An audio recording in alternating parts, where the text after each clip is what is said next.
Ethanol, ethanol का formula क्या होता है? C2H5OH। अल्कोहल है, हमारे जो एनसीईआरटी के सिलेबस है क्लास 10 का, उसमें इथानॉल और इथानोइक एसिड को डिटेल से पढ़ेंगे। तो इसके फिजिकल प्रॉपर्टीज हम डिस्कस कर रहे हैं, फिर हम उसकी केमिकल प्रॉपर्टीज डिस्कस करेंगे। तो इसकी फिजिकल प्रॉपर्टीज क्या होती है? तो इसकी मेल्टिंग पॉइंट 156 के और बॉइलिंग पॉइंट 351 के। तो इसकी मेल्टिंग पॉइंट अगर सेल्सियस में कन्वर्ट करें तो वाटर से तो कम होता है, 273 होता है ना वाटर का, तो वाटर से कम होता है, वाटर का 0 होता है, ये 273। तो बॉइलिंग पॉइंट कितना है इसका? 351। बॉइलिंग पॉइंट वाटर से कम है, वाटर का 373 होता है, ठीक है। ये लिक्विड एट रूम टेम्परेचर है। 1 मिनट।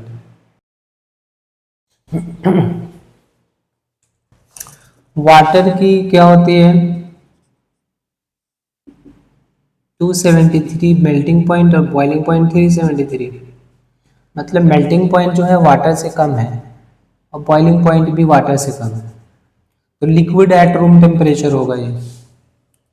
जितने भी अल्कोहलिक ड्रिंक्स होते हैं जैसे विस्की, वाइन या जो भी रम ले लो, सबका जो एक्टिव इंग्रेडिएंट, सबसे मेन इंग्रेडिएंट जो होता है वो होता है हमारा इथानॉल।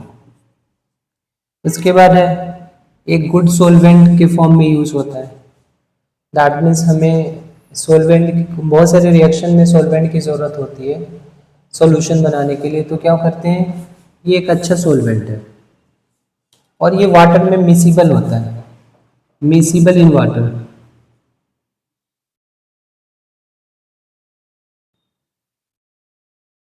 मिसिबल मतलब हर प्रोपोर्शन में कैसे कितना वो मिक्स कर दो वो मिक्स हो जाएगा, मिसिबल इन वाटर डिजोल्व हो जाएगा इजीली।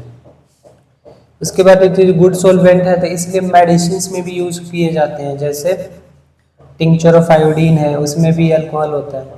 बहुत सारे कफ सिरप्स या टॉनिक्स जो बनते हैं उसमें भी अल्कोहलिक इथानॉल के कुछ कंटेंट डाले जाते हैं। उसके बाद 100% प्योर अगर इथानॉल हो तो उसको हम एब्सोल्यूट अल्कोहल बोलते हैं, जो अगर उसका स्मॉल क्वांटिटी में भी अगर कंज्यूम कर लिया जाए तो जानलेवा होता है, लीथल होता है। Consumption of dilute ethanol causes drunkenness, मतलब हम वैसे भी हम प्योर अल्कोहल तो ले नहीं सकते, तो डाइल्यूट इथानॉल अगर होगा तो वो ड्रंकनेस मतलब नशा आएगा, उससे होश में नहीं रहोगे आप। उसके बाद अगर कोई रेगुलर कंजम्पशन करता है लॉन्ग टाइम तक तो उसको हेल्थ प्रॉब्लम हो सकते हैं, उसकी लीवर खराब हो सकते हैं। तो ध्यान से देखो, इथानॉल की फिजिकल प्रॉपर्टीज याद करने हैं। अब हम देखते हैं इसकी केमिकल प्रॉपर्टीज। तो इसके दो ही केमिकल प्रॉपर्टीज गिवन है। तो ये था हमारा फिजिकल प्रॉपर्टीज ऑफ इथानॉल। अब हम कर रहे हैं केमिकल प्रॉपर्टीज ऑफ इथानॉल। तो इथानॉल का एक बार हम सब कुछ कर लेते हैं, जैसे C2H5OH, इसको कैसे कैसे हम राइट कर सकते हैं। एक तो हम ऐसे राइट कर सकते हैं CH3CH2OH, एक और ऐसे राइट कर सकते हैं बॉन्ड, सारे बॉन्ड दिखा रहे हैं हम इसमें। टोटल कितने बॉन्ड है, नंबर ऑफ बॉन्ड्स कितने हैं इसमें?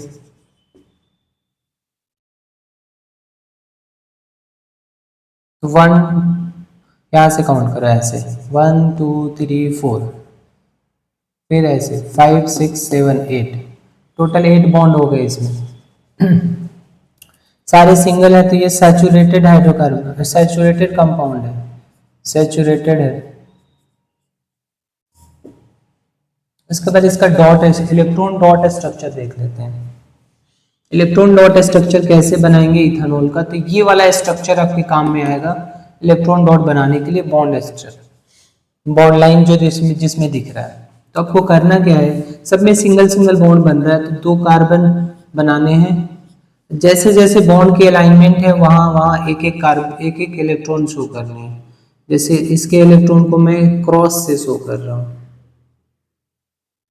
एक इधर बॉन्ड है, एक इधर बॉन्ड है, एक इधर बॉन्ड है, थोड़ा दूर भी बना के फिर एक इधर है, एक इधर है।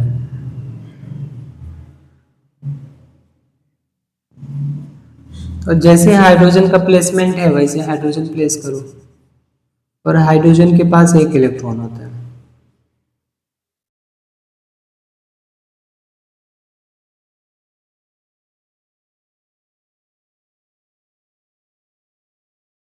सारे हाइड्रोजन हमने बना लिया।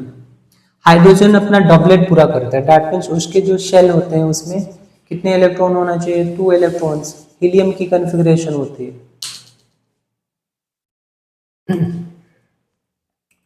तो क्या करेंगे, सबसे पहले इसके शेल बनाएंगे, इसके 2 पूरे हो गए, इस हाइड्रोजन के भी पूरे हो गए, इस हाइड्रोजन के भी पूरे हो गए, इस हाइड्रोजन के भी पूरे हो गए, इस हाइड्रोजन के भी पूरे हो गए, इस हाइड्रोजन के भी पूरे हो गए। अब कार्बन का ऑक्टेट पूरा होता है, दैट मीन्स 8 इलेक्ट्रॉन्स। तो 4 कार्बन तो ये है, 4 बॉन्ड और बनाएगा ऐसे, 3 हाइड्रोजन से और एक इस कार्बन से। इसका पूरा हो गया, अब इसका बचा, इसका भी 3 हाइड्रोजन और एक कार्बन से।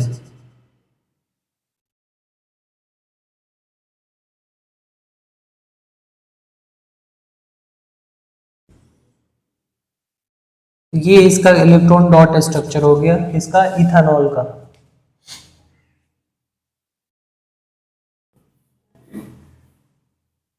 अब हम केमिकल प्रॉपर्टीज करते हैं इथानॉल का। Chemical properties,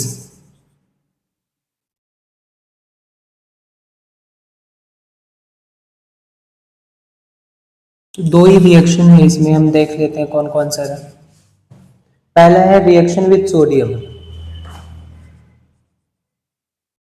reaction with sodium.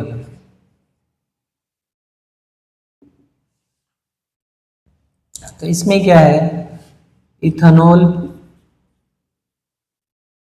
react with sodium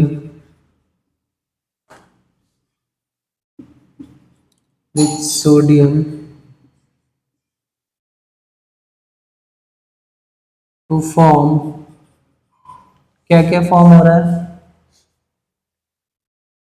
sodium ethoxide, sodium ethoxide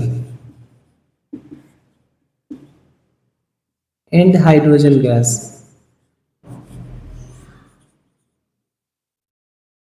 hydrogen gas. तो इथानॉल हमारा हो गया C2H5OH, ये रिएक्ट कर रहा है किससे, सोडियम से। तो क्या बन रहा है, सोडियम इथॉक्साइड क्या होगा, ये हाइड्रोजन को हटा के Na जोड़ देना है बस। क्या करना है, हाइड्रोजन हटा के Na जोड़ देना है। तो कितना हो जाएगा, C2H5ONa, तो ये क्या हो गया हमारा sodium ethoxide plus H2, plus क्या हो गया H2। अब हमें इसे बैलेंस करना है, कैसे बैलेंस कर सकते हैं, तो यहाँ पे 2 से मल्टीप्लाई करा, यहाँ से 2 मल्टीप्लाई करा, यहाँ पे 2 से मल्टीप्लाई करा, तो अब ये बैलेंस हो गया। हाइड्रोजन टोटल कितने हैं, 5 + 1 6 2 जा 12, इधर भी 5 2 जा 10 + 2 12, बाकी सब चीज़ बैलेंस हो गया। तो याद रखना आप लोग, तो 2 ही रिएक्शन पढ़ने हैं। ये चीज़ हमारा है C2H5ONa, यहाँ से हाइड्रोजन हटा के सोडियम जोड़ा है, तो इसको हम क्या बोल रहे हैं, सोडियम इथॉक्साइड, सोडियम इथॉक्साइड। ये रिएक्शन काफी इंपॉर्टेंट है, रिएक्शन विद सोडियम।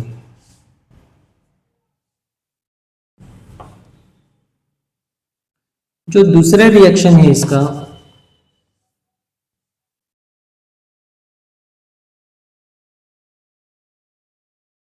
जो सेकेंड रिएक्शन है इथानॉल की, तो reaction with concentrated sulphuric acid, इसको बोलते हैं reaction with concentrated hot H2SO4, H2SO4।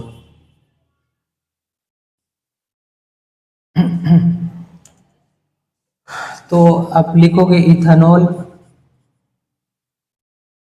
When heated, ethanol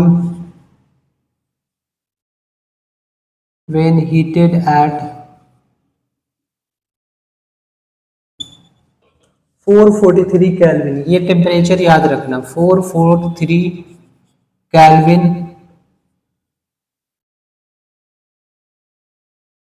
in the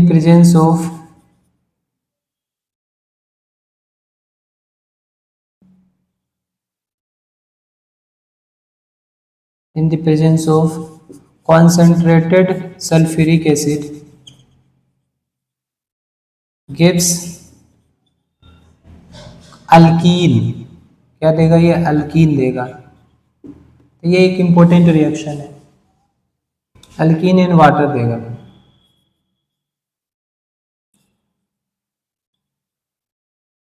तो यहां पर आप रिएक्शन लिखोगे C2H5OH, फिर किसके साथ रिएक्शन कर रहा है? Concentrated conc sulphuric acid, temperature कितना है? 443 केल्विन। तो दो कार्बन का अल्कीन बनाना है, तो कैसे बनाएंगे हम? दो कार्बन बना लेना है, डबल बॉन्ड बनाना है, उसके दो बॉन्ड पूरे करेंगे तो हाइड्रोजन से पूरे होंगे।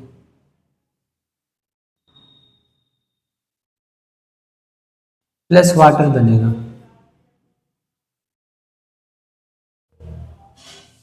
ये रिएक्शन जनरली रिवर्सिबल होता है, तो ये इधर भी आ जाता है, लेकिन ये जो होता है ना कॉन्सेंट्रेटेड सल्फ्यूरिक एसिड, ये डिहाइड्रेटिंग एजेंट के फॉर्म में यूज होता है, और ये वाटर जो फॉर्म हुआ है वो इसको एब्जॉर्ब करेगा और रिएक्शन बैकवर्ड ना जाए।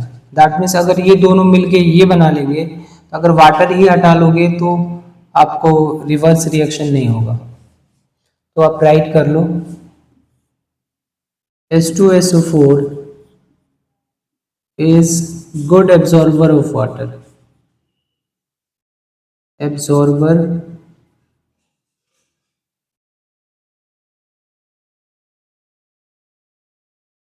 of water. It acts as dehydrating agent, it acts as dehydrating